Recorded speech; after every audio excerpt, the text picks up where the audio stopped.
city on the water. I got like Oh yeah, racially you've been there profiled too. too. You've been there too. Yeah, I was just like trying to get a coffee, and dude was just like wasn't trying to give me no action. I'm like, I mean, there's English words on your door right here. Coffee, man. Can I get a coffee? He was just mugging at me. I was like, what the fuck? Was like, I don't know, baked in the oven or something. I wasn't expecting that. I was not expecting that. Go visit there.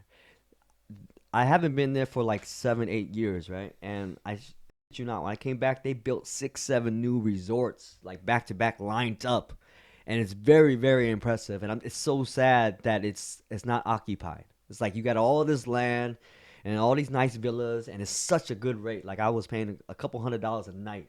And you can't get no like I'm talking about 5-star resort type of luxury. You got your own pool. They got a water park inside the resort, and the best buffet food. I totally recommend it. The only part about all this is that I wanted to share was that I fell into a scam. Have you been there before? Nah, I just know them by numbers. I'm referring to Ho Chi Minh City. I get that like a 0. Yeah. Don't get this when you go to Vietnam. Look out for this. It was very fortunate that my kids got to see their great grandfather, right, which was pretty cool, and Hella cool. I surprised them actually because I actually have footage from my first trip back to Vietnam back in 1994, and I waited all the way until my grandfather turned 100 years old for him to show him this footage. Me bringing back those videos, could you imagine what was going through his mind emotionally? His daughter that passed away years ago, never got to hear her voice, and then my grandmother that passed away, hearing her voice for the very first time, and you know she passed away before the cell phones and stuff came out too. I'm on the way to Oakland right now, about to take my real estate license exam. Yeah, I haven't took a test for I don't even know how long. I wish me luck. Just took the test. Had about like 20 minutes left on the exam. I didn't see the results yet, so now you guys are gonna watch me see the results. You finished pretty quick with 20 minutes left, so you 3 hours. but still, I mean, you So please read all instructions. kind of went through it.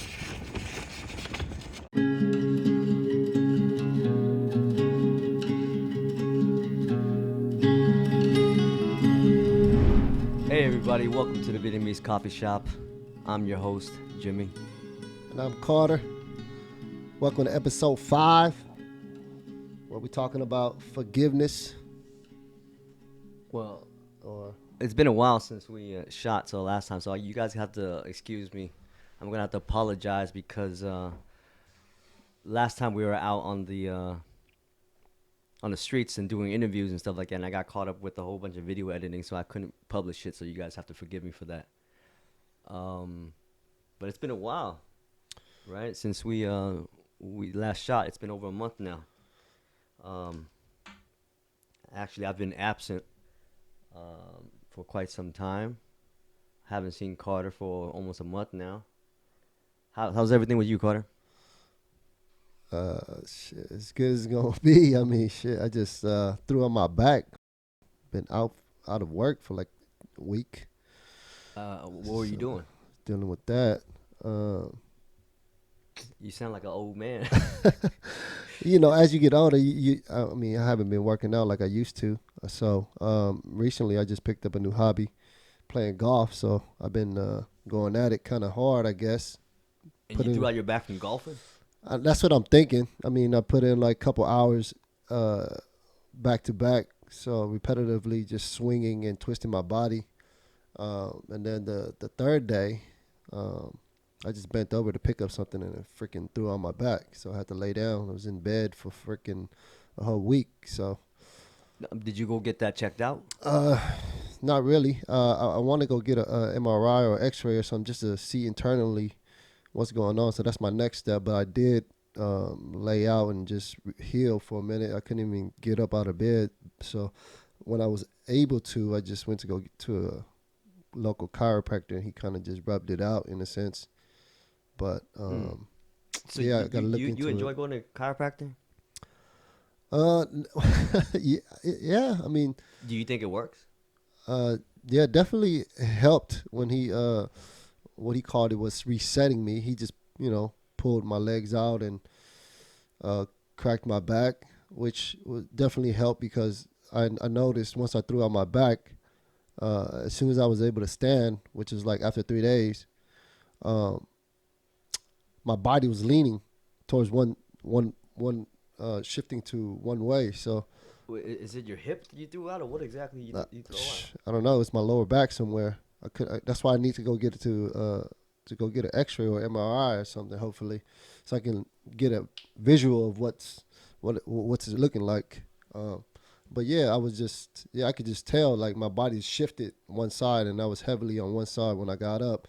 So after he corrected me, in a sense, I was slowly getting back, and what he recommended was just keep walking. The more I lay and sit, it's gonna tighten up and cause it to have some pain, I guess you could say. But yeah, just keep the trick is, I guess, to keep moving it around and put heat on it, supposedly. So I know you're not a fan of taking meds, but did you take any ibuprofen or anything? yeah, I took some ibuprofen, like 600 milligrams. During the process was like the first 3 days, which was crazy, brutally insane pain that I couldn't deal with. I mean, what were you doing on the golf course that threw out your back? Were you doing on some baseball swings or something? Yeah. So I'm trying to dial in my swing and get it going. So what I would do, I would just practice with. So when you play golf, there's like 10 plus clubs that you could use. So each one goes a certain distance, right? So I'm using each one, going like hitting it like 20 times each one, and then back to back to back, like basically with the like one break. But I'm completely new to this, and how'd you get into it? Just a few of the boys that's just been going lately. So yeah, I just You picked go out it there up. and you do you have a drink and all that? Nah, I try not to because I'm really competitive. So I like to keep a clear mind in a sense, so I can work on my score and all that. But I haven't. I was supposed to go that Saturday, and then I ended up throwing it out. That was like my first 18 holes. So I just been at the driving range, just practicing my swing and dialing in my accuracy and all that. So And how's that going for you?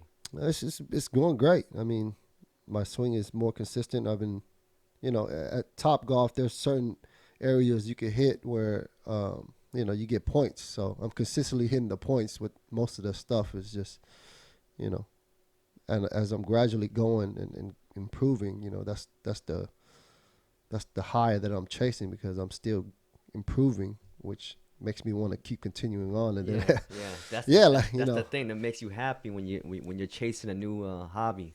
yeah. You know, Because I mean, the ultimate goal that's is the fun part. yeah. I mean, the ultimate goal is for me to get on the course because that's the ultimate chase right there. Because after I went to Joshua Tree a few months ago, that scenic view and that space away from the city is just a great clarity. So I always enjoy looking at golf courses and how scenic it is and all that stuff. So that's the ultimate goal for me to just get on there and just have a moment of clarity and just get away from the city and the daily struggles of whatever life throw at you. So Well, I'm happy to hear that you found something new, man. I drink to that. Cheers. yeah, for sure, man. Thank you. Cheers. So I hope everyone's doing well. Since the last time we spoke, it was a Valentine's Day. Um, yeah, I've been lagging on the. You guys have to excuse me. The JNC walking special is because I was been studying Yeah. for my exam, and I just thought I'd show you instead. Take a look. Hey everybody, I'm on the way to Oakland right now. About to take my real estate license exam. It's like 6:30 in the morning. The test is at 8 a.m. Wanted to get there a little early so I could, review some of the material. I've only been studying for about a week because they just literally gave me my date a week ago. So I'm going to Vietnam next month. That's why I couldn't take it. Well, I'm going to Vietnam next week, so I really couldn't take it any later than that, because then I would have to restudy in Vietnam. I mean, I probably couldn't enjoy the trip as much, you know. But I mean, if I pass, I would enjoy it a lot more. But yeah, I definitely don't want to be studying in Vietnam or studying for 3 weeks straight after. That's what is recommended. So yeah, I haven't took a test for I don't even know how long. Fourth grade, but Been a minute. I mean, you asked me about college and stuff like that. Everything was open book. It was all online in college, so it was different for me. That's how I got through. But this one is the first test that I'm taking that doesn't have to. I mean, that I have to memorize everything. And man, we got like 200 vocabulary words, and I can see why they said you need at least 3 weeks to study. I mean, me trying to knock this down in one. Anyway, you know, wish me luck. If I pass, be the happiest dude alive. If I don't, it's gonna be a tough next month and a half. All right, later, guys. Your little vlogging. And this is the Study aftermath. outside. Nice and sunny. The Okay. building in Oakland. In the town. Okay, that's what's up. Just took the test. Had about like 20 minutes left on the exam.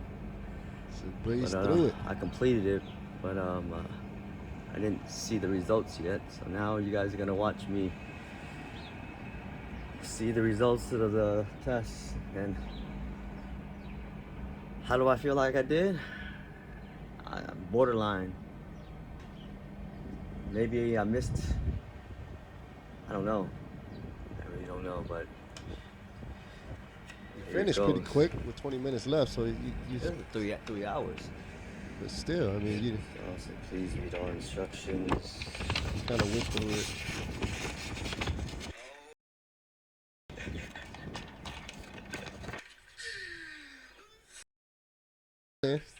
Okay, so you passed. That's what's up. Thank you. Congratulations. This was my first exam in my damn life that I actually made it. So much effort. All these months of prepping for this actually paid off. Yee. Probably because you did the test Wow. in Oakland too, so the Oakland folks looking out for It's you. never too late, guys. The Oakland guys, never too late. Nice, good shit. Hey, thank you. Good shit. Let me get another one. All right, yeah, good shit, brother. I toast to that one, right? Let's Yeah, go. hell yeah. Vietnamese coffee shop. Vietnamese coffee shop. So here's the thing, right? I knew about this for the past month something, but I didn't announce nothing because I didn't cross the finish line yet. Yeah. Because you remember how we were discussing about the whole live scan and the background check and all that. Yeah. So I was stressing about that for a minute because you know my situation, Mm-hmm. and so it's not. So during that day, man, I'm not gonna lie. When I was in there, that office, like, so how it's set up, right? They got cameras everywhere, and then you got one person just looking at you the whole time, and you got all these monitors, right? And there was at least like 20 something people in that room that day. Oh, You could okay. hear a pencil drop, like anything was moving, like chair was squeaking, anything. It was super distracted. And you know me, I got ADHD, so anything I noticed every single noise and thing inside the room. Yeah. So I was dehydrated that morning.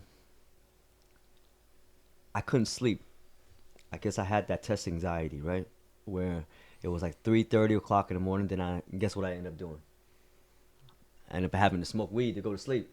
All right. Because I actually Googled it too. I was like, man, which one is better for to go to sleep on that's not as harmful, right? With weed or wine. I was like, damn, I don't want to go inside the test and smell like, like a drunk alcoholic going inside the exam room, because Right. Even if you shower the next morning, it's still that odor lingers through the pores.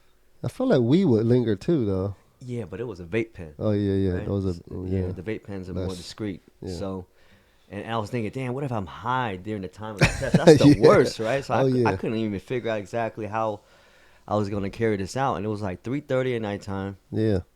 and I was like, man, the test is in about 3 hours, and I got to show up early, like like I was saying, I wanted to study and stuff before the thing. And they don't allow you to take any food or drinks or any type of thing inside your pockets. You gotta come in empty. They put everything inside a locker. So I didn't even have water on me, Yeah. and I was super dehydrated from smoking weed, a couple hours before, and like I got remember that cotton mouth? You guys remember Cottonmouth. that? Yeah, that was cotton mouth and everything. I was super dehydrated. I came in, so then I had to come and sit down dehydrated, and we all sat down together. Whoever first come first served, you can have the clock start as soon as you sit down, right? Uh-huh. And something got over me. I don't know what happened, but I guess I had anxiety, like severe anxiety. Oh yeah. I mean, I could imagine. That's like some big test you going through. So Right, and I didn't you're gonna know. make you feel some type of way. So literally, when I took advice from my sister, and she told me, she said, any type of exam is gonna be you're gonna feel some The sort of anxiety. anxiety and stuff Yeah. like Yeah. that. So you want to make sure you go go pee, go take drop a deuce, do whatever it might be to relieve yourself first, so you can kind of relax, right? Yeah. And I didn't get a chance to do all that because I was fasted. I wasn't hungry. I couldn't pass anything, right? So during that time when I was in the office, that first 15 minutes, I shit you not, when I was sitting there, I was just staring at the screen and I couldn't read anything. Like Yeah. every single question, for some reason, it wouldn't register. Nothing would process when I was reading it through any of the questions. Yeah. And I was like, man, I said, what's going on with me? It's like, and I remember what my sister says, that if you don't know the answer, just skip it. Like, don't waste your time more than 2-3 minutes on it. That 3 minutes should be max, Yeah. Yeah. right? Makes sense. So she actually said, preferably 30 seconds. Read the question. If you don't know it, move on. Yeah. So I didn't take that into consideration the first 15 minutes because I was so distracted and me thinking I was going to fail. I was listening to all the chairs squeaking. I can hear every single thing. So I got so frustrated. I just got up and I walked up to the lady and I said, "Excuse me, would you by chance happen to have any earplugs?" And Yeah. she was like, "Oh yeah, it's right on the table." Oh, I said, "Wait, nice. what?" And she said, "Oh, sorry, we didn't leave it out." So she went to go grab the earplugs, and then she gave it to me. And all of a sudden, like 5, 10 other people got up and tried to go get the earplugs too as well, because everybody was distracted. Yeah. Yeah. You can Yeah. hear everything. So as soon as I put the earplugs on, right, I did something that annoyed the shit out of everybody. Like, when you put your earplugs on, you can't really hear yourself breathe. Yeah. So I was sighing like this, Yeah. not even knowing I was doing that, Yeah. Yeah. because my earplugs I was just I Yeah. couldn't hear anything, and I caught myself because the guy next to me kept he looked at me one time. I was like, oh, my bad. Like, then I started noticing my breathing. And we're like 20 minutes in now, and I was like, man, I'm spending so much time on these first two questions. It's just like, this is stupid. I'm not gonna pass this thing. So then I started to skip, and I told myself, you know what? I'm just gonna go to the answers that I know right off the Yeah. bat. Like, if I know the answer right off the bat, then they'll answer. So I skipped literally like 20 some questions Yeah. in the first X amount of minutes, right? And then all of a sudden, I landed on some familiar words, and then I started to check off all the boxes. Yeah. So I started to get a rhythm. And as soon as I started to get a rhythm, I realized, I was like, oh man, I got nervous again because it was an hour and a half that passed, and the girl behind me, she got up and she left. Yeah. Like she killed it. Now just keep in mind, this is a 3-hour test exam, Yeah. and she got up in an hour and a half, which is quite impressive, right? And someone told me that, hey, don't care about people getting up and leaving first. That'll just cause more anxiety, right? Yeah. Just focus on you. Yep. Make sure you take up every single minute that you can, because Mhm. it's and another thing that someone told me, like, when you have, so what I was doing was I was writing down all the numbers that I missed, but the possible answer to the Yeah. the um to the problem. So if it was like, number 19, I would write, okay, first guess D. Because they say that your first answer, your first intuition is more than likely correct. Mm. So just stick with your gut. So that's why I wrote down the note on the side to give you a little marker, a dry eraser, and a calculator, right? Which they don't have any math problems. They only have like one or two, Mm-hmm. you know. But if you guys decide to take in the future, don't worry about too much of math. You have room for error. But So wait, I don't think you said what exam this was for. oh, sorry. This is the real estate exam. Yeah, this is a real Yeah, estate. the California real estate exam. And there's you know, just because I passed, I wanted to share my knowledge with other people too. Because uh, this was a this is a way for me to change my life and my direction. And I wanted to give hope for others too as well. Um, I definitely think that it's something that people should possibly think about or consider. To have in their back pocket. As a backup plan. It's always nice to help out a family friend or someone in your immediate family, or even when you decide to purchase a home in the future for yourself, you get that discounted rate.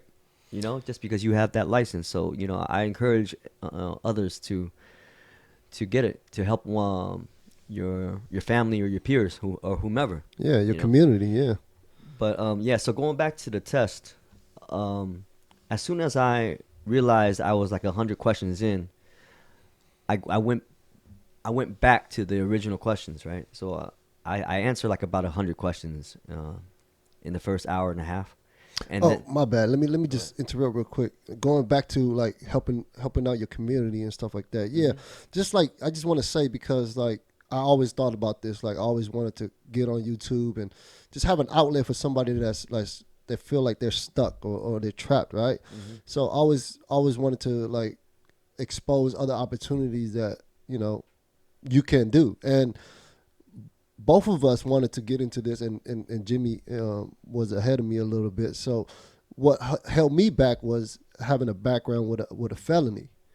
So we were able to figure out that Is even though you have a felony, you're still allowed to take this test and get a license and get certified after a certain amount of years, right? Sure. So let me elaborate on that a little bit. Yeah. So I'll talk about that in a sec after I talk about the rest of the exam real quick. Okay. Yeah. Okay. So what happened with the rest of the exam was you remember I told you the first couple minutes like I was stuck on whatever questions and stuff like that, Yeah. only to realize when I went back to these original questions, I realized that the whole time my anxiety took over and it couldn't register or process any type of information because those questions, like when I went back to them, it was easy. Right. Everything was just like check, check, check, check, check. I was like, damn, how did I miss all that? But I wanted to explain that, psychologically, when you're going through anxiety, sometimes your brain can't register anything, or when you're in that emotional state. And it's easier said than done saying, oh, be calm, because that's not the truth. Like, you're going to have to really breathe and Yeah. try to. There's a process to being calm, man. You Yeah. can't just do it You, like you, that. and, Yeah. like, say, for instance, somebody tells an angry man to calm down. That shit only make him more angry. Yeah. That's the truth. But anyway, so going back to the thing, I breezed through it at the very end. It was not an easy test. I just wanted to say, right? I literally studied night and day for we're talking 6 days straight. Like I crammed it. Like I did cramming 101. Like you should not be doing that. It's very unhealthy. Every single thing that I was doing that day, I couldn't. I mean, days prior to that, I couldn't sleep. It was just bad. I would just lock myself up in the room for those days because I was supposed to edit that video Valentine's thing shoot. Right. Right. But then, so what happened? Why I crammed that thing in 6 days was because they didn't get back to me until like maybe 5 weeks later. So you expect this when you apply for the Department of Real Estate, the application is gonna be processed within 4 to 6 weeks. They got back really slow.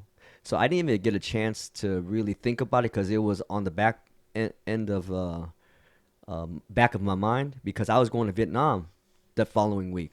You know, so I was just thinking, nah, I'm not gonna take. I didn't even it didn't register that I was gonna take a test at all. But then I had told myself, I said, man, they just sent me an email 6 days before my trip to Vietnam. So what am I gonna do, right? Mm-hmm. And I just said, you know what? Let me just try it out, just to kind of have a better understanding of what to expect. Because here's the thing: you can take the test a limited amount of times, so don't feel like pressured into having to study hardcore, right? The hardest part I feel like was trying to dial in exactly what you needed to study, right? Mm-hmm. So in the very beginning, I was studying a whole bunch of nonsense, you know. But thank goodness I have a buddy that teaches the real estate prep course, and he gave me his material. And you guys can, you know, if you guys look at are interested, I can leave a link down in the description box below. You guys can holler at him. He's very good at his, what he does. But he gave me s- a book, no, not a book, I guess a copy of a booklet with a bunch of questions, you know, Mm-hmm. that were very similar, not neck and neck, but similar to the style of asking questions on the exam, the prep exam. Right. And it really helped me out um, eventually after my brain was able to calm down, you know, because, you know, there's no point of taking a test with when there's so much on your mind. It's very difficult. I tell you that. But anyway, um, so with that being said, I had just tried to kind of feel out exactly what I was going to um, have to study for after my Vietnam trip, which I didn't want to do. So I was like, you know what? I got some time. I'm not doing anything for the next week before my trip to Vietnam. Yes, I do have to edit the video and stuff like that, but that can always be done a little later and stuff like that. Let me prioritize this first. So then I signed up for that date, which was there was only next week or next month available. So I chose the next week one, and then I was going to take the next month one as well, which would kind of suck because I would have to study in Vietnam, and you know nobody wants to do that. Nope, not on vacation. No. Yeah. So after that happened, yeah, everything worked out. But at the same time, I couldn't even sing. I couldn't even enjoy. I couldn't even celebrate. I couldn't even tell anyone. It's be, Wow. yeah, not even my own family. But you got the results already. Yeah, but I didn't get the license. You know what I'm saying? I didn't wanna celebrate until I got my license. But you about to get your license because you passed. No, I just got my license. It just came in after background check. It took 6 to 8 weeks. That's how long it Oh, takes so for the you passed background. and then the background check. Yes. Oh, So okay. now So you that's got to go to still. the background. Oh, you still got to do. Oh, I thought you Yeah. did all that already. No. Yeah, So yeah. you Okay. have to go do a live scan. So let me tell you guys. You know, there goes Good my shit. paper license. You know, Yeah. but just so when it comes with the live scan, right? Live scan is a third party. They're not directly with the government. I guess people go through them, and then they contact through the people in the government. So you would have to do an FBI background check and a State Department check, Department of Justice check, right? And I got recently denied to go into Australia, so that's why I was really discouraged. Um, that I was thinking that man, if they denied me to go there, then I'm probably have complications. They denied me for global entry and all that other stuff too as well. So I was a little worried about that. And then my buddy told me that they passed a law that they can't really in California. That is, I can't speak for anywhere else. That they go back about 7 years. So give or take, if you're like the 8 year mark, whatever it is, it'll drop, and I can confirm that. So with that being said, there's hope. You know, just I'm not saying stay out of trouble for 7 8 years and go get your license. Don't wait that No, long, hell no. right? Don't wait that No. long. But since you know you have some time, right? Why not just start earlier? You know, just start studying now or do whatever it might be. I mean, it's definitely worth the effort. You know, yes, I know that the housing market is not the best. I mean, Right it's now. actually good too. I mean, the market is actually pretty good. They just rolled out a new program too. So I mean, Oh, are you talking about the Biden thing? I'm just talking about that new program they rolled out for California, where they give you guys 20% first time home buyers. They put up your 20% down payment for the Sure. house, and then there's a certain criteria you have to follow. The FHA loans. So the Yeah. FHA loans aren't really loans. They're more like an insurance backing for your loan. FHA actually, you have a lower down payment. Your traditional conventional loan, right, is about 20%. That's what people usually put down on a Hmm. conventional loan versus an FHA loan. You put down about 3.5%, but there's all of these contingencies of it's almost like a Section 8 of loans. They expect a certain thing, a criteria that the person, whoever is the seller of the home, has to fit, like certain safety protocols and fire escape type things, and there's also like I will elaborate on more next time, right? But for the most part, there's guidelines that you have to fit, and you have to have a certain tax bracket as well to get approved. Um, yeah, so there, Yeah, there's a criteria that you have yeah. to follow, and when they're doing that for you, the state is doing it for you. Of course, you're gonna have to meet their rules and regulations to Hmm. get this loan, and supposedly it's limited. It's only like 300 million that they gave out to this FHA loan for this program. So, yeah, whoever's on the market or looking to get on the market of buying a house, you can holler at my boy Jimmy first and foremost. You know what I'm saying? He's I certified. appreciate you saying He's that. certified now, so Yeah, I'm hit him actually with up. the brokerage right now in Milpitas. Okay, Yeah. that's what's up. So Shout out to ERS Premier. yeah, ERS Premier, that's what's up. Yeah. Congratulations again to my brother Jimmy, man. That's what's up, man. I'm Hey, proud thank of you, you. man. That's what's Hey, up, thank you man. so For real. much, man. Like, I appreciate you saying that. Like, I didn't even get to celebrate. All I did was celebrate through a text message 2 days Oh, ago here, with man. my We family. gonna take another shot of this There nice you ass go. coffee right here, man. We gonna shoot this up right Thank here. you. Cheers to that, Yeah. man. That's what's up, man. But yeah, there's a program now, the FHA, which is cool. So, a lot of you guys should take a look at it and see if you guys are qualified. So every county, there's a certain bracket that you can't make over and stuff like that. I've been looking at it myself Mm. because I am too like thinking about when's the good time to get in, and of course it's always been buy low, sell high. So with me, and one of the oldest sayings has always been buy low, sell high. Mm. So that would be the smartest move, I would feel like, because That's you, that's more of the common move, I would say. yeah, because I mean, Yeah. like, once I mean, '08 happened, it took 4 years to bottom out. So you bought in 2012, that was the cheapest that you could buy into the market, and ever since then, all equity built.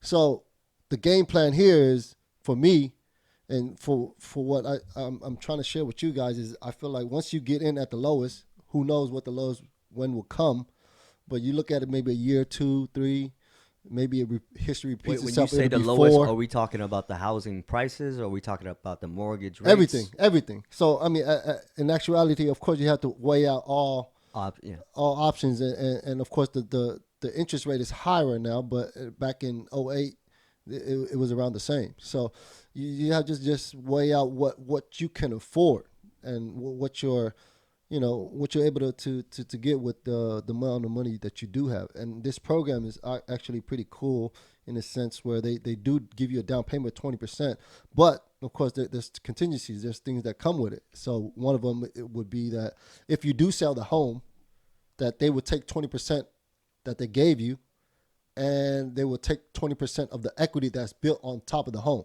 Hmm. So you have to give that back to the state. So there's tick for tack, right? I mean, it works out for a person who doesn't have a 20% down payment, and then you look at that mortgage rate monthly, and you decide if that's something you can afford, and I feel like you should do it. But then again, there's always a So bottom period I, of I the like market, to I like right? to comment on that for a sec. I don't know exactly the FHA loan, like, word for word, the guidelines or whatever it might be, so I'm not going to comment on it. Yeah. But as for the mortgage rates, everyone knows that it's skyrocketed right now, right? And the bitter truth is this. So during COVID, everybody saw the best mortgage rates, right? We're talking 2.5, 3% mortgage rates. Best in And history. Yep. so, but here's the downside of that.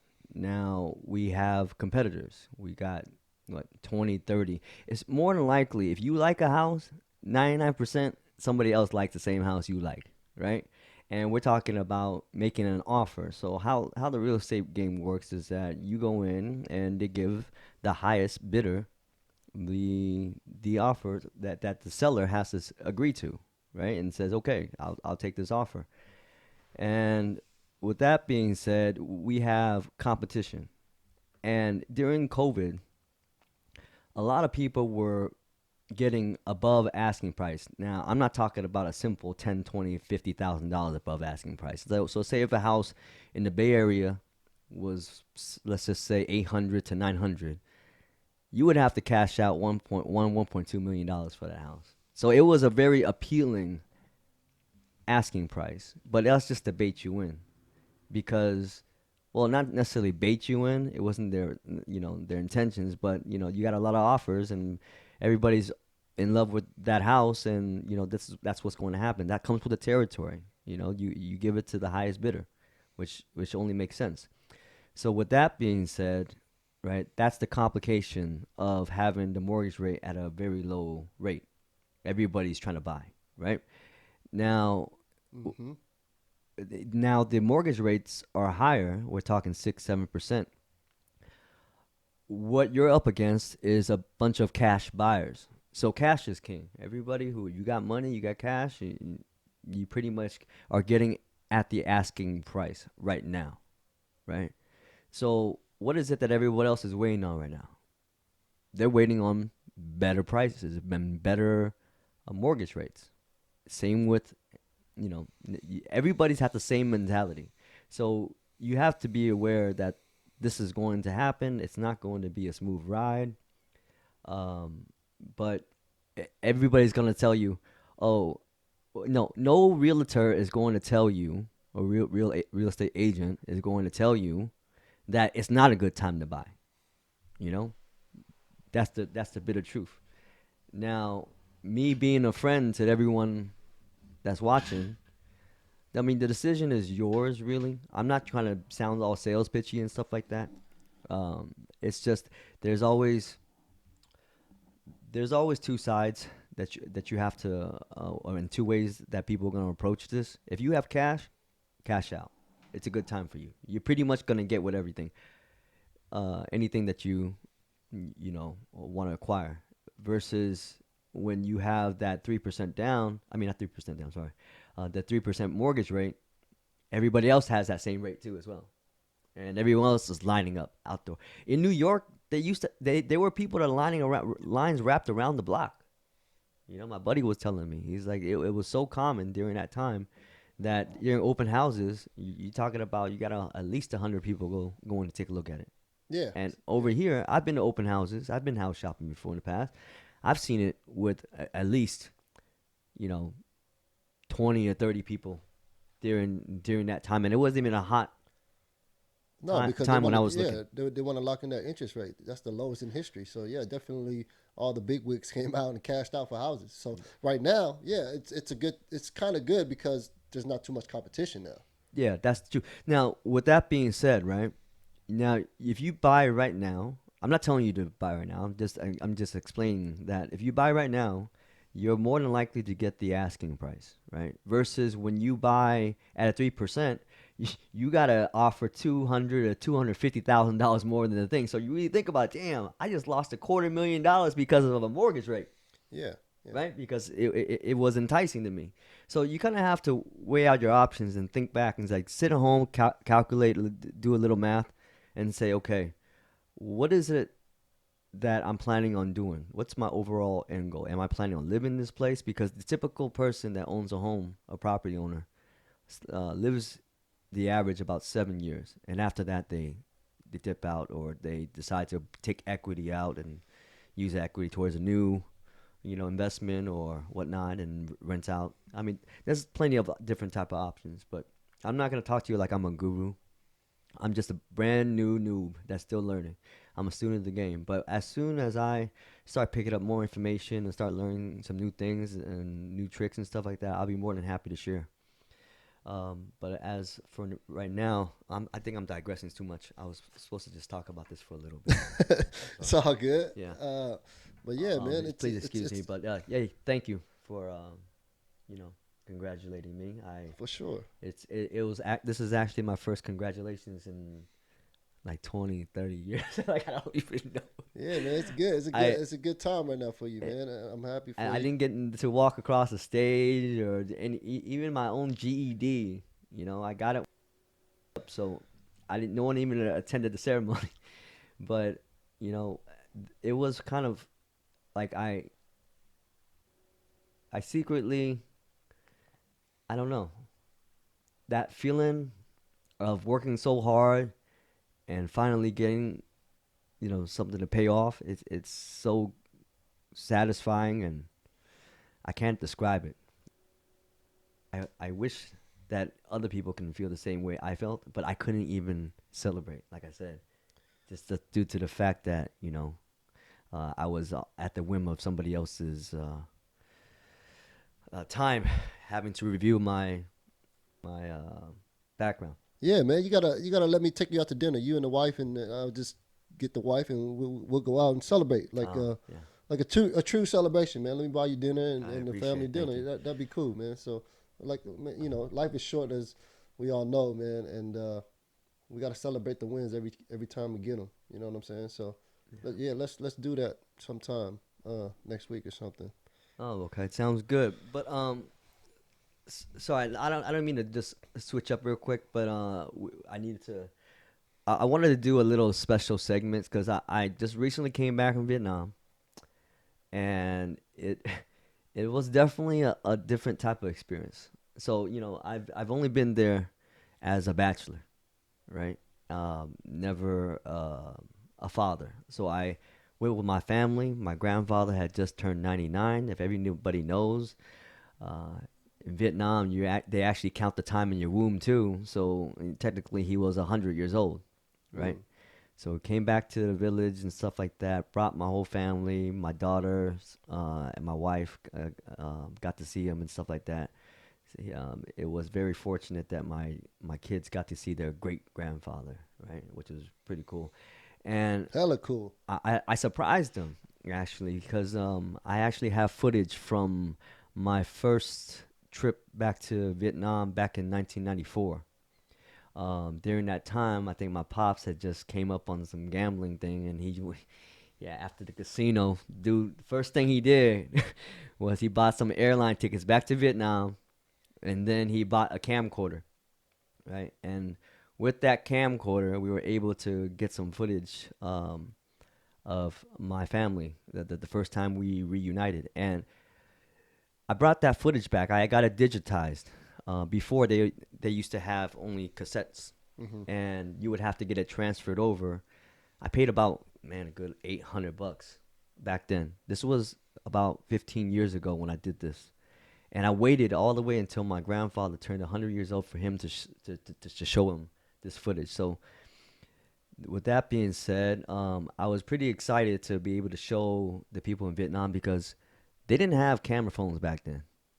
And when my dad and my sister was pointing these cameras at these people back in 1994 in Vietnam, they didn't even like it was weird. They didn't know what It was was going odd. on. I Yeah. mean, they knew what a camcorder was. They just never saw one, Right. Right. right? Because think about it, everyone came from war, and we're talking about Thoi Bao Cap back in the days. It just ended back in 1991. So basically, all the Vietnamese refugees weren't really coming back in yet. They weren't really allowing it near that time.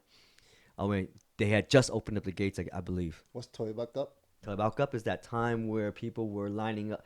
That was the fall of Saigon, where they were trying to, um, uh, I guess, figure out how they're going to run the new government But during that time, everything was so unorganized because they had just changed their currency, Mm-hmm. so they were trading out all the old money with the new money, and they were transitioning into a new government. Mm-hmm. So during that time, people would actually have to line up for like with food coupons, what we know as food stamps, right? They, but it's totally different. It's like a food coupon. You can go there and then you would go get meats and rice and fish sauce and whatnot, and you could basically during that time for since 1975 to 1991, that was the hardest time of Vietnam struggles. You guys got to look this up. We talked about this in episode one, but um, it was definitely something that Vietnam will never forget. And I wanted to talk about that for a little bit. Yeah. Like Thoi Bao Cap, right? It actually changed the culture of Vietnam. When I say that, is that can you imagine every day trying to go line up when they pass out a coupon, and it was a first come first served basis, right? People are shoulder to shoulder trying to go, pick up rice for their family, pick up meat for their family, pick up vegetables or whatever it might be what they were passing out, right? Mm-hmm. And women were getting groped on, and people were getting pickpocketed, and anything you could imagine that could happen in line, it happened in that line. We're talking every day, and it was the struggle that they had to endure.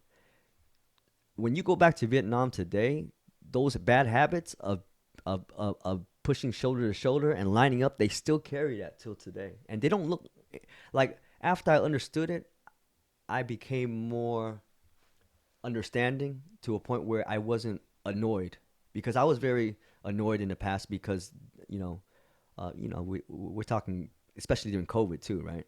They all that's out the window. Like no one really keeps that 6 feet apart thing in this first come first serve base. Like still to this day. So forgive the culture when you see people pushing and all that kind of stuff like that. It's not in their eyes. It's just the way of life. They're just used to lining up that way. It's not to be rude or be disrespectful or whatever it might be. It was just that the way that the culture was at one point for 20 something years. You can't erase that, Yeah, I mean, you know? it's getting where you fit in. You know what I'm saying? But it wasn't offensive either, for people back then, so but we as Americans, we get upset when we get touched by other people without them us giving them permission.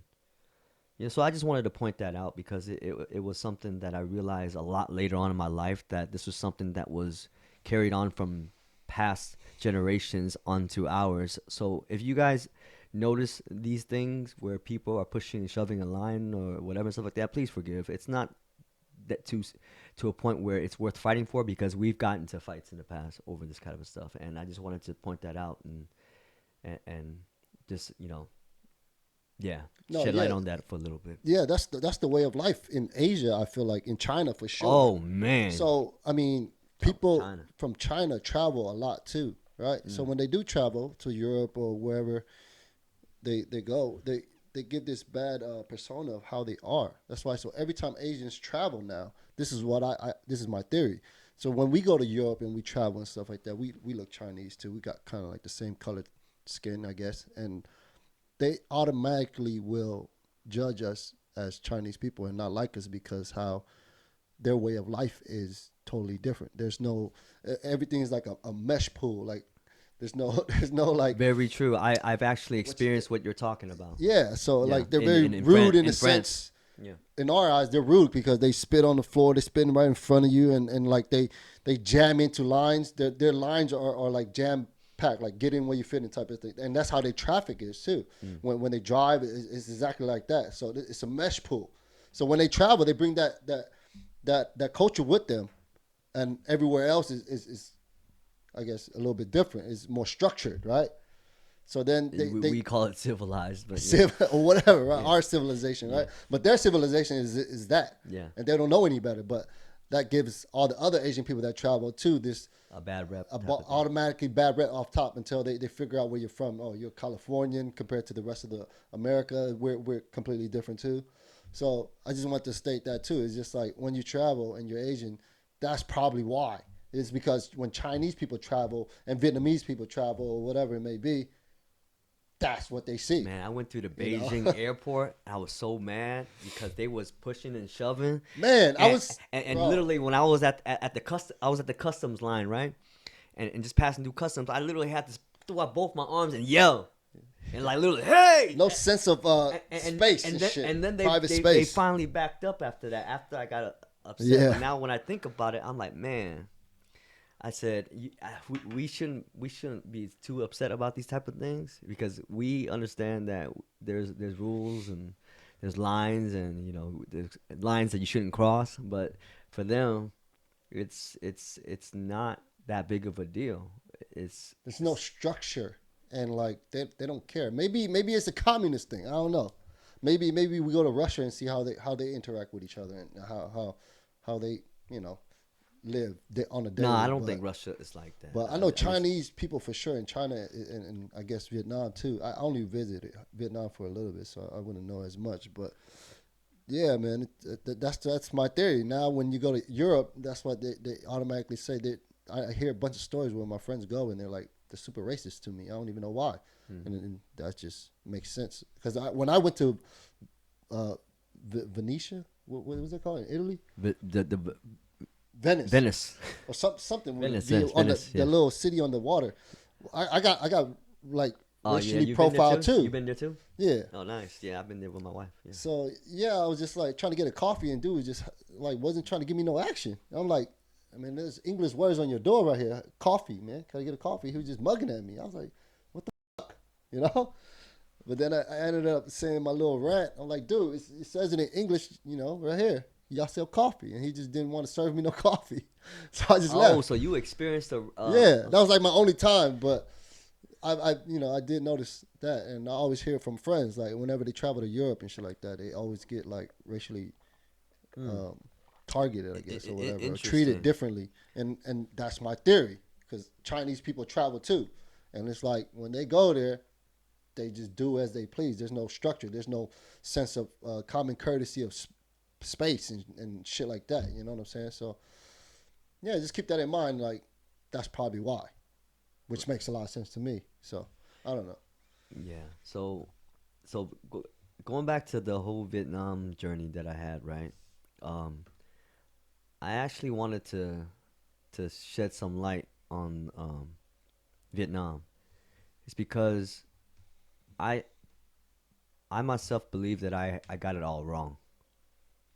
Um, this trip around actually really enlightened me in many ways.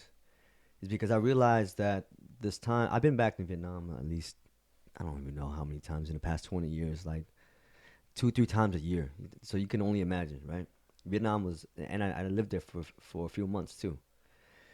So I went with a bunch of bachelors, right? When I say bachelors, a bunch of guys. And um, when you go with a bunch of dudes, you're gonna go out and go party and get messed up and be, I'm not saying that I was belligerent, but a lot of people would act a certain way and be disliked everywhere we go type of thing. Which I I don't disagree that the Vietnamese people disliked us. You know, but at the same time, this trip around, I went with my daughter. I was with my daughter for like the first 4 days until my wife came through.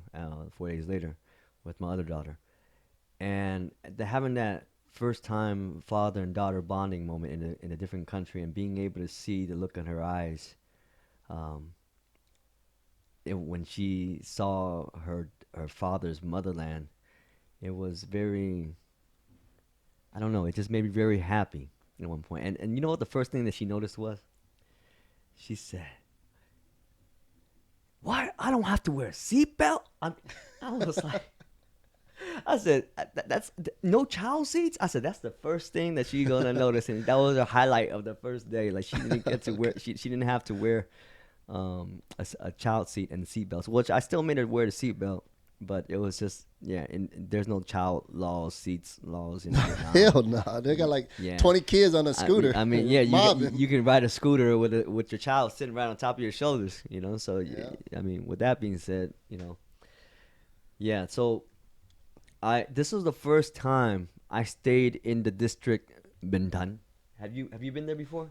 Nah, I just know them by numbers. So Yeah. So well, I'm referring to Ho Chi Minh City, Saigon. Saigon, right? Mm-hmm. And in Ho Chi Minh City, we have numbers with districts, right? They call it Q1, Quận một, or District 1, Quận nhất, whatever you want to call it. And there's District 2, 3, 4, all the above, right? So Binh Thanh is a district that I've never visited, and I've been there so many times. Mm-hmm. And I've been invited to go to people's houses because they own like condos or whatever it might be over there, and they wanted me to go party, but it was just out the way. It was never something that I cared because when they tell me, "Oh, it's nice over there," like I just came to Vietnam to party. I don't really care too much about whatever. Right. So I just kind of stayed away from it. But then this time around, I said, you know what? I've been to a lot of places in the city already. Let me try something new and share a new experience with my daughter, my family, my wife, and kids. And I stayed there at this place called the Landmark 81. Now it was built by these developers of the Vin Homes groups, and they're pretty known in Vietnam. They built Nha Trang Vin Pearl Island and whatnot, and just Google it. You'll see a whole bunch of things pop up. But it was a district that I've never ever seen before. It actually reminded me a little bit about Hong Kong. Mm. The way that the structures and the buildings were and stuff like that. So it's definitely I recommend people staying there if they want to have that more luxurious or lavish type of feeling. Um, it's it has really good restaurants over there. It's more for like the business uh, stay. I believe I can say. Um, if you were to go to try to save money and stuff like that, you probably not want to go there. It's like American prices Mm. in a way, but they got really really good food there. Um, but just the experience itself and stuff like that. They got an ice skating rink. They've got a movie theater inside the. So I lived at Landmark, stayed at Landmark 81, and they've got a nice skating rink and they've got a movie theater. But you know what's whack about the movie theaters in Vietnam? What's that? Well, I don't know if it's really whack if you're single. I mean, not single. If you're on a date and you don't have a family or whatever, whatnot. But so they don't know that PG-13 means parental guidance dash slash or 13 years old and up. Mm-hmm. That's what the guidelines are for PG-13, right?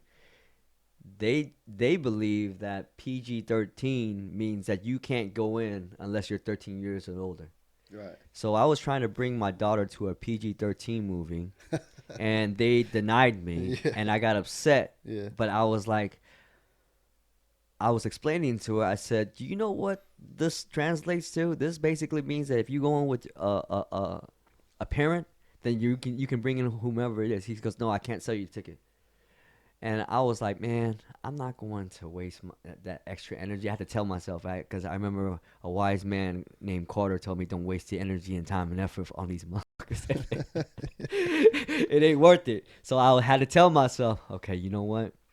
She's like 16 years old, working at selling tickets. I'm not going to argue with her. I really wanted to say, no, bring your manager out of here. Let me go tell you, But at the same time, like, you know what? I don't even want to watch the movie anyway. So I had to break it down to my daughter and tell her, hey, I'm sorry, honey, we can't watch this today.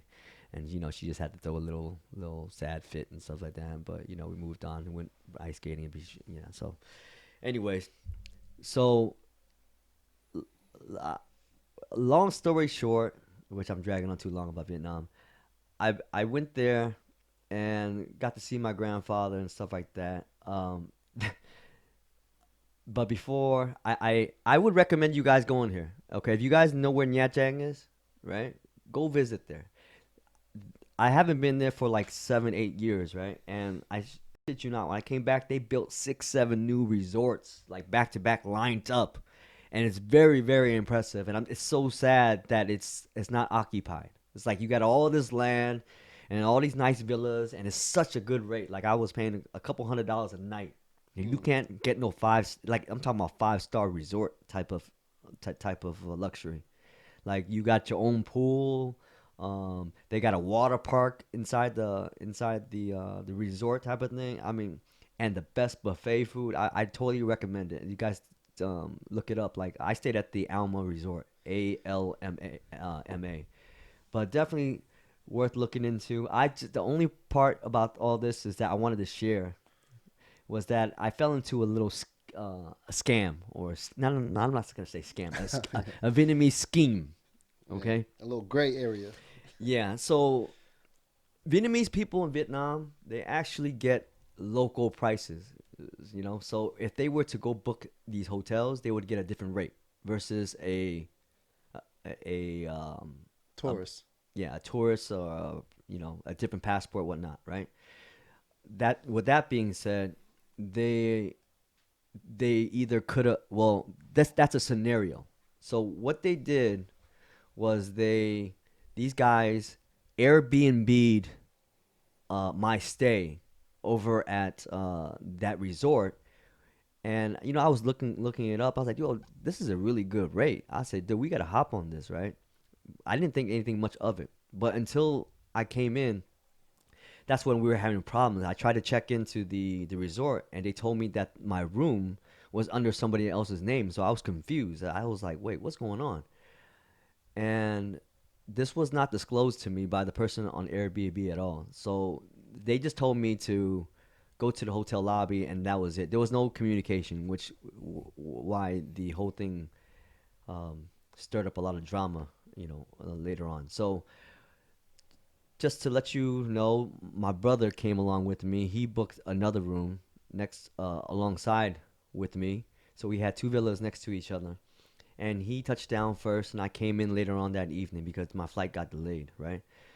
So I came in, tried to check in, um, and they didn't let me check in. I had to wait for somebody else to come in to give me the keys, so which was kind of odd at first. So I was like, "What's going on?" So no big deal. My sister was coming the next day. I overheard the lady talking to the receptionist, right, which was this male gentleman.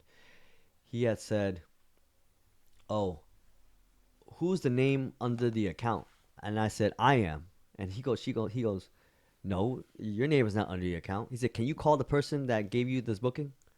So I end up calling this lady back that gave me the Airbnb booking, and she didn't know that I spoke Vietnamese. She only thought that I spoke English, right? So I was speaking back and forth with her in English, and I didn't speak Vietnamese because not because I wanted to give her a hard time, but more so I was just really tired of having to make life more complicated for me, Yeah. right? So I just wanted to make it easier this time around, so I just spoke English, right? It was all through text message, by the way, so it wasn't like because I hate trying to write in Vietnamese. It just gets it's more complicated, right? So she didn't communicate with me, and she spoke to the gentleman at the receptionist desk, and she said, "Oh, I'm so and so's friend." That's all she said in Vietnamese. And the guy looked, and he looked at me, and he gave back the phone. And said, "Oh, okay, okay, okay." He looked annoyed, like he knew what was going on. Like there was some type of communication amongst them, amongst their circle. But I didn't know exactly what was happening. Yeah. So then I went back to the room, enjoyed what I saw, came back the next day, texted my sister and said, no, not texted us, texted the lady and said, "Hey, my sister's coming in today. Should she check in as well, or could she just walk in?" And she goes, "No, I can't let your friend in." I'm like, "What are you talking about?" She was a part of my reservation on Airbnb, so I screenshot the thing and I circled it and I sent it to her, and she just ignored me the whole day. So I was pretty annoyed, and I was like, "Yo, fuck this. I'm just gonna, bring my sister in, not even gonna say anything." Apparently, she was communicating with my brother back and forth, and I didn't know that. And he explained to this, she explained to my brother saying that first of all, just to let you guys know, if anybody says to you, "Don't say this" or "Don't say that," that is a red flag. Yeah, Okay. like keep this in between Yeah, us. between Don't us, it's say like don't anything say about anything it. to the reception. That's a red flag. So I right off the bat, when they said don't say anything, I was like, oh man, what is going on? So apparently they sold the story to my mom which my mom spoke to them in Vietnamese, saying that their friend's mom owns the property, but does not know that they are leasing it out. You know, since she's on vacation or whatever, she's not there. They're renting it out, low key on Airbnb. But they were telling us don't say anything because the mama doesn't know. So I was like, wait, what? And I was like confused. I was like, what the kind of bullshit thing is that? Yeah. So I was like, all these things, your mom owes all these villas. You know what I'm saying? I was just thinking like that's my. So I was like, you know what? I'm not even gonna buy into that. I was like, whatever. Just get my sister in or whatever it might be, right? So long story short, they had my sister wait in the lobby for like 45 minutes a night, only to not check her in, and then we ended up bringing her in. So she's frustrated, she's annoyed, we all annoyed. Hell No big yeah. deal. We just walk to the room, no big deal. Next day, move on, right? The following day, they message my sister and tell her to meet in the hotel lobby, and she goes off and she's waiting for somebody in the hotel lobby. Don't know what happened, but there was an incident that occurred during that time. Somebody had tried to go into my brother's room, right? So just to give you a little perspective, the villa has a pool. My brother was in the pool. From the pool, you can actually see at the front door, so you can kind of see who's at the front door. But the people at the front door wasn't no, they did not notify us that they were coming in the place, right? So my brother was kind of like tripping. He was like, "What the hell's going on?" So he puts on his towel from the pool, and he walks out to the front. He opens the door, and he sees two females at the front trying to get into his room. He's like, "Yo, what the hell's going on?" And then he was, "Oh, sorry, sir. We just tried to get in, so we let your friend in and stuff like that. She has some keys and stuff like she wanted, and stuff like that, and it wasn't working. So and he was like, my friend. He was like, I don't know her. Yeah. And she was like, huh? What? And then guess what happened? She just booked. She just ran. What the fuck? So then when she ran, the girl that worked at the resort was like, hold on. What the hell's going on? And and then he was like, I don't know her. And then she took off too. And then now that employee goes back to the front desk and tells everybody, hey, something's going on with that room, man. That girl was the one that was, the reservation was underneath her name. But then the keys, she was trying to do something, go into the room, which they did not notify us, me or my brother, right? So that was their bad. And this whole thing manifested into something bigger, right? So now we got the bellman involved, the front concierge involved, trying to identify my brother and saying, who are you? So they interrogated him. When they saw him again in the lobby, they said, who are you? What's your name? How long are you staying here? Who booked your room? Who did this? Like a whole bunch of nonsense. So now we have to deal with all this crap, right? Airbnb, and he's trying to keep this secret about this whole lady and her daughter renting it out and all that kind of stuff like that, just to get a discounted rate. God damn. Right? And it was complicated because it's like, man, we got my other brother that's flying in tomorrow, right? Yeah. And we have to deal with all this headache. So I was just really annoyed, and I kept messaging her, hey, man, you ruining my vacation. Like, why is these people coming up to us acting like we did something wrong? I'm like, yo, I said, the money. I'd rather just pay full price, not have to deal with this shit, and deal with that disrespect from these motherfuckers. Did you know it was a third party that you was going through? No, keep in mind, we didn't have any of this knowledge at this time. I just knew that, well, from a real estate background, I'm assuming that it's a possible timeshare because resorts. Right? How'd you book it? Through online? Through Airbnb. Oh, through Airbnb. So they listed at Airbnb for a very cheap price, and it was very appealing. So I had to hop on it, right? But it was complicated, is because they didn't disclose anything about what I was supposed to do, and we came in all different dates and times, So that's where the complications came for them. Yeah. Now, if I'm guessing, there's only two things that would really truly happen, right? One, they had a timeshare and they weren't allowed to sublease it. Sublease as in leasing it, grabbing a lease and then leasing it to somebody else. You know how some people over here rent out a place and they Airbnb it? Yeah. That's called subleasing, right? Right. So technically they were not allowed to sublease because that's a breach of contract, right? So they had to tell us, hey, don't say anything, this and all that, right? Or two, they could have been an employee staff where they get an employee discount, because what I do know from firsthand is that when, like, say for instance, the Marriott, they'll give a discounted employee rate, and you go to a different website, and then you can do a booking through the other website, right? For employees only, and then you get a really good rate, and then they probably did something along the lines where their friends used their employee discount and then rented out these rooms just to get a little bit of excess money. So that could be a possible scenario too. So either or. But the whole thing about their mom and stuff like that owns the property and then didn't know that, that's all a bunch of bullshit. So anyway, Yeah, it sounds like a fucking headache. so with that being said, so they started, and this happened not once but twice, where they were messing with my brother and my sister. So I got fed up that night, and I went straight ham on the bellman downstairs. I just walked up to him and started screaming.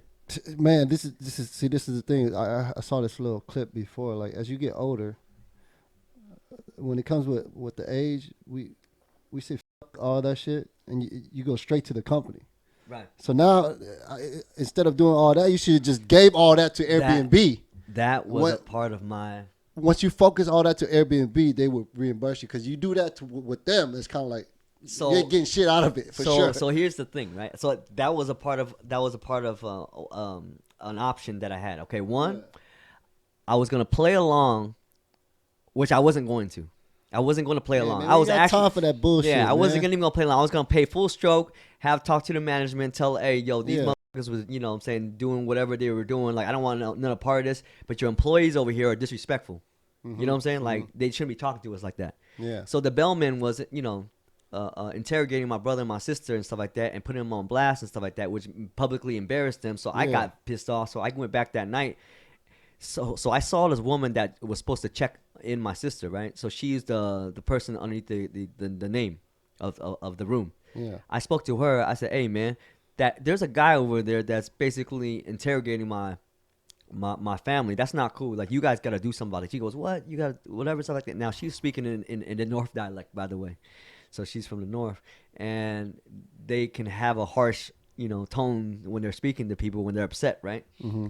So I saw the guy, and I was like, you know what? F this. I'm not going to deal with this motherfucker, right? So I walked up to this dude. And man, this Lana jar about to have hella dollars in that thing. this episode. It's putting her to college, right? So I looked at my sister and I said, hey, is that the dude right there? Can you point him out? And then she was like, I'm not too sure. She was kind of like, looking at him from afar. And I was like, yo, I walked up to him. I said, is this dude right here? I was pointing him out. And then I was raising my voice pretty loud. I put it on the scene on the lobby floor. So now we got the attention of everybody. Yeah. Right? And then I was like, you talking to my sister like earlier? Did you recognize her?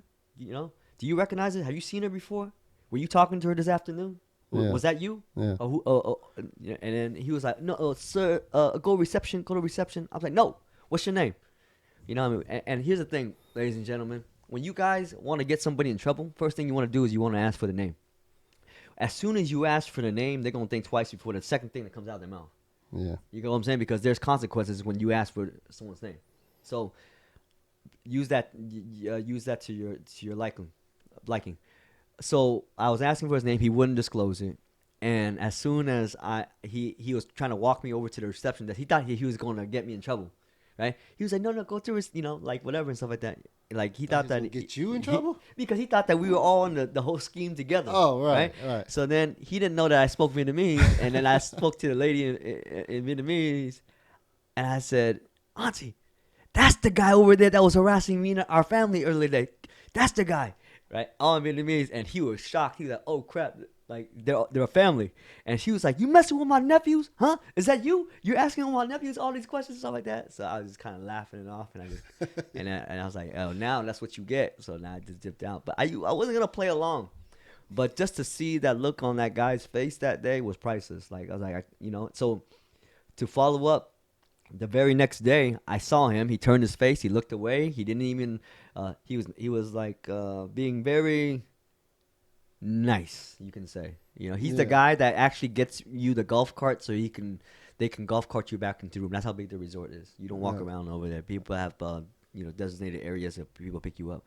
But yeah, anyway, that was the partial that was a part of the trip that was the little hiccup and stuff like that. But yeah, don't fall into the trap, ladies and gentlemen. Make sure that you, if it sounds too good to be true, the price is too good to be true. Double check, man. Yeah, Airbnb. Be careful with that shit in Vietnam. So I mean, like I said, what I would probably do, I wouldn't try to waste no time with his ass and just report all that to Airbnb and tell them what you went through, so they can kind of reimburse you in some type of manner, because I have time it. is important and you're on vacation. You know Right. what I'm saying? Exactly. I was really upset during that time, Man. but I have everything documented. It's all screenshots and all that stuff like that. They were trying to message me through a different app and stuff like that, but I was like, it doesn't matter. I still have this all evidence. I can just submit this to Airbnb eventually. I even said that you guys are messing up my vacation. I don't know what you guys have going on, but you need to fix it. This is wrong. We should not be harassed by a bellman. You know? It sounds like a episode from this White Lotus or something like that on HBO. White Lotus. Yeah, it's a new HBO show. You should watch it. It's about like this whole family trip when they all go to a hotel and all bunch of shit just happens and shit. It's pretty funny. But yeah, watch it whenever. But Nothing was sound funny. like a bunch of bullshit. But yeah, man, I'm happy you back. Shit. I appreciate I'm happy you didn't get stuck there. Yeah, or but anything else. so the reason Happy why I'm talking fucking about this, 100-year-old birthday to your grandpa, man. well, I'll tell him you said that. You know? Yee. But speaking of my grandpa, like me bringing back those videos, could you imagine what was going through his mind emotionally? His dead daughter that passed away years ago. He got before the whole cell phone era came out, so he never got to hear her voice. And then my grandmother that passed away, hearing her voice for the very first time, and you know she passed away before the cell phones and stuff came out too. So nobody can actually document anything, you know, until recently, right? Right. So it was very That's a beautiful emotional thing, man. Yeah, for him, sure. and he was very happy to be able to see the footage and stuff like that. So yeah, that was my highlight of my trip. But all right, stay tuned for our next segment. Thank you guys for watching. All right, y'all. Peace, man.